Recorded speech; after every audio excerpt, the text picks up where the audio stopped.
Assalamualaikum warahmatullahi wabarakatuh. Perkenalkan, nama saya Lala Fitriana dari kelas 2J, NIM 501190329. Baiklah, di video ini saya akan mencoba menjawab soal UAS yang diberikan oleh dosen pengampu saya yang terhormat Bapak Z. Haryanto, SHMH, selaku dosen pembimbing mata kuliah pengantar manajemen. Baiklah, soal yang pertama, dalam ilmu manajemen terdapat 4 tahap dasar planning atau perencanaan, jelaskan. Soal yang kedua, ada berapa teori tentang motivasi, jelaskan. Soal yang ketiga, akhir-akhir ini pemerintah di berbagai negara dunia termasuk Indonesia sangat disibukkan dengan munculnya pandemi COVID-19 yang telah menimbulkan kerugian dalam segala bidang dan berbagai upaya telah dilakukan dalam rangka menghentikan penularan wabah ini.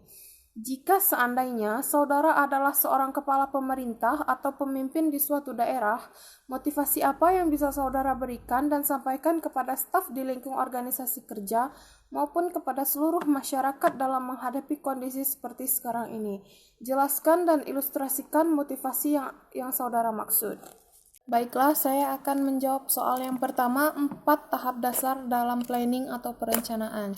Tahap yang pertama, menetapkan tujuan atau serangkaian tujuan. Perencanaan dimulai dengan keputusan-keputusan tentang keinginan atau kebutuhan organisasi atau kelompok kerja. Tanpa rumusan tujuan yang jelas, organisasi akan menggunakan sumber dayanya secara tidak efektif. Tahap yang kedua, merumuskan keadaan saat ini. Pemahaman akan posisi perusahaan sekarang dari tujuan yang hendak dicapai atau sumber daya yang tersedia untuk pencapaian tujuan adalah sangat penting, karena tujuan dan rencana menyangkut waktu yang akan datang. Hanya setelah keadaan perusahaan saat ini dianalisa, rencana dapat dirumuskan untuk menggambarkan rencana kegiatan lebih lanjut. Tahap kedua ini memerlukan informasi-informasi terutama keuangan dan data statistik yang dapat melalui komunikasi dalam organisasi. Tahap yang ketiga, mengidentifikasi segala kemudahan dan hambatan, segala kekuatan dan kelemahan, serta kemudahan dan hambatan perlu diidentifikasikan untuk mengukur kemampuan organisasi dalam mencapai tujuan. Oleh karena itu, perlu diketahui faktor lingkungan, intern dan eksternnya yang dapat membantu organisasi mencapai tujuannya atau yang mungkin menimbulkan masalah. Walaupun sulit dilakukan, antisipasi keadaan, masalah, dan kesempatan serta ancaman yang mungkin terjadi di waktu mendatang adalah bagian esensi dari proses perencanaannya. Tahap yang keempat, mengembangkan rencana atau serangkaian kegiatan untuk pencapaian tujuan.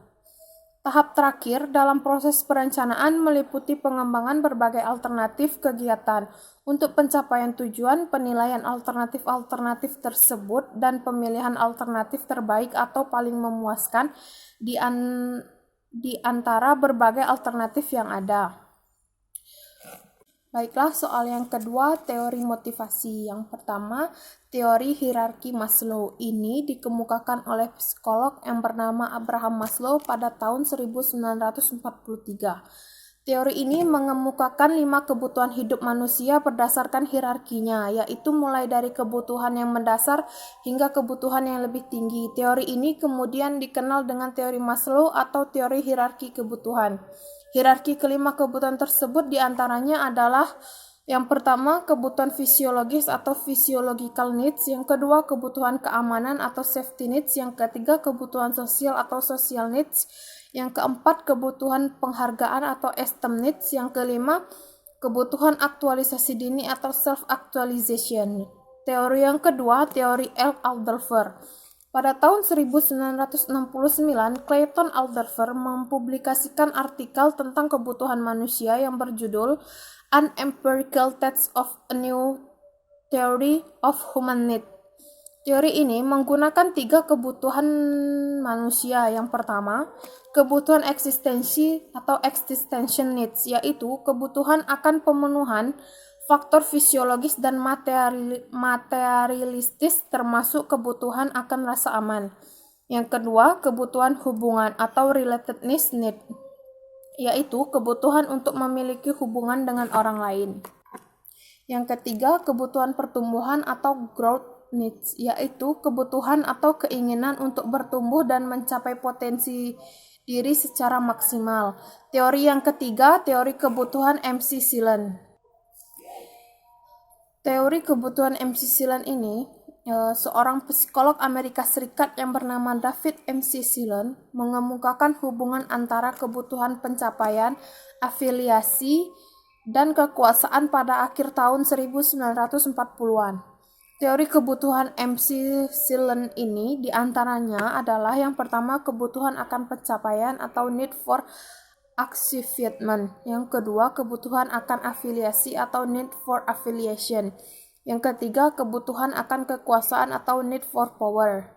Teori yang keempat yaitu teori motivator atau Hygiene Herzberg. Frederick Herzberg adalah seorang psikolog Amerika Serikat yang mengemukakan teori motivator Hygiene Herzberg. Teori motivator Hygiene Herzberg juga dikenal dengan teori dua faktor, yaitu yang pertama, kepuasan bekerja, yaitu faktor yang berkaitan dengan pengakuan, prestasi, tanggung jawab yang memberikan kepuasan positif. Yang kedua, ketidakpuasan bekerja, faktor yang berkaitan dengan gaji, keamanan bekerja, dan lingkungan kerja yang seringkali memberikan ketidakpuasan. Teori yang kelima yaitu teori harapan Fromm. Seorang profesor Kanada yang bernama Victor Fromm pada tahun 1964 dalam bukunya yang berjudul Work and Motivation mengemukakan sebuah teori motivasi yang beranggapan bahwa orang termotivasi untuk melakukan sesuatu karena menginginkan suatu hasil yang diharapkan. Terdapat 3 konsep teori harapan Fromm, yaitu yang pertama, harapan atau expectation, ekspektasi. Yang kedua, instrumentally. Yang ketiga, valensi atau valence. Baiklah, soal yang ketiga, jika seandainya saudara adalah seorang kepala pemerintahan atau pemimpin di suatu daerah, motivasi apa yang bisa saudara berikan dan sampaikan kepada staf di lingkup organisasi kerja maupun kepada seluruh masyarakat dalam menghadapi kondisi seperti sekarang ini atau kondisi di mana yang kita ketahui di masa pandemi COVID-19 ini? Baiklah, jika saya seorang pemimpin di suatu organisasi, motivasi yang akan saya berikan kepada masyarakat atau staf kerja saya memberikan contoh kepada lapisan lingkup staf kerja organisasi dan masyarakat dengan menerapkan pola hidup sehat seperti rajin berolahraga, mengkonsumsi vitamin untuk menaikkan imun tubuh, serta kita tetap bisa dapat bekerja dengan menerapkan protokol yang diberikan oleh protokol COVID-19, serta kita menjaga jarak satu sama lain, selalu menggunakan masker, rajin bercuci tangan, atau selalu membawa hand sanitizer. Sekian video UAS dari saya. Maaf jika ada salah kata. Saya akhiri. Wassalamualaikum warahmatullahi wabarakatuh.